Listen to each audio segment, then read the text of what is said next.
Good morning, everyone. We're continuing here in the words of the Beis Halevi in AHAVAS, YISRAEL have to love our fellow Jew.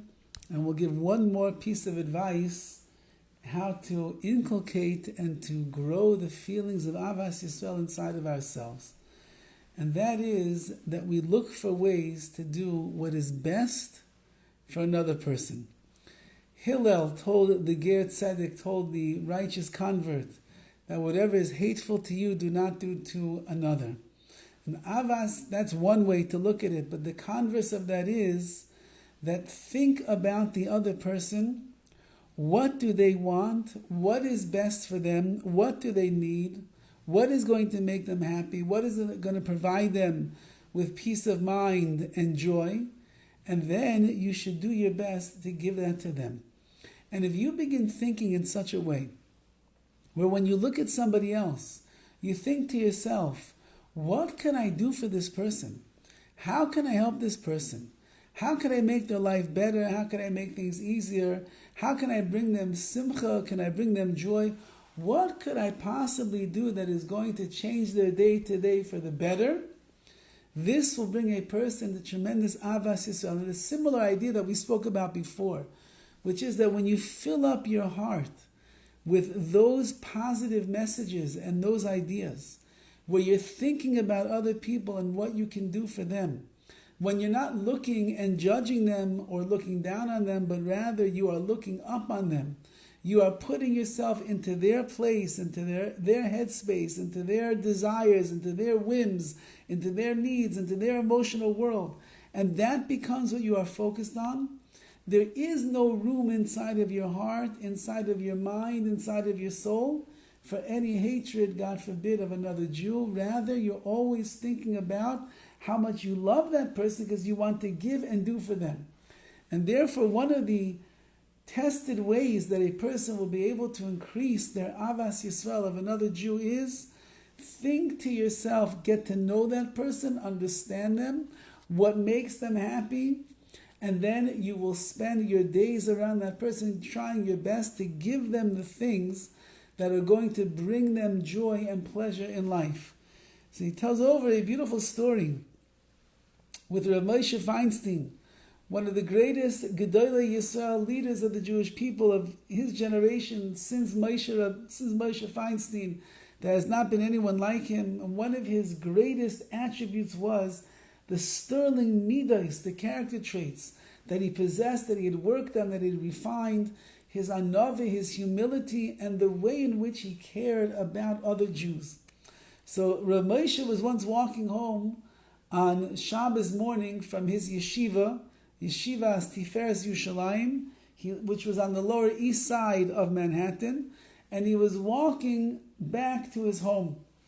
As he was walking, and he was walking together with the mashgiach of Michal Berenbaum, a Hasidic Yid, a Hasidic man, walked out of his own shul, and he saw the great Gadol Rav Moshe Feinstein, and he invited him into his shul. He said, "Please, Rav Moshe, please, Rebbe, please come into my shul. I want to share Kiddush with you." And so Rav Moshe Feinstein, although he was a busy man, and he had a lot going on, he saw the enthusiasm and the excitement of this fellow, and he stepped into the shul. He walked in, he took off his coat, he sat down at the table, he made a bracha on a piece of cake, he ate half the piece of cake, and then he left the rest on the table. Said his farewells to the chassid, got up, put on his coat, walked out, and he went home. So Rav Michal Berenbaum, who was walking with him, he asked the following.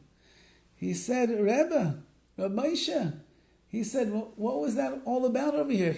Walking in, go in, eat a little bit of food, leave the rest on the plate, walk out. What's going on over there?" So he told him, listen. He said, this man was a Hasidic Jew.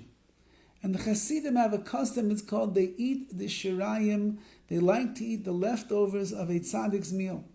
They think there's something special if you eat a little piece of cake that the tzaddik ate from.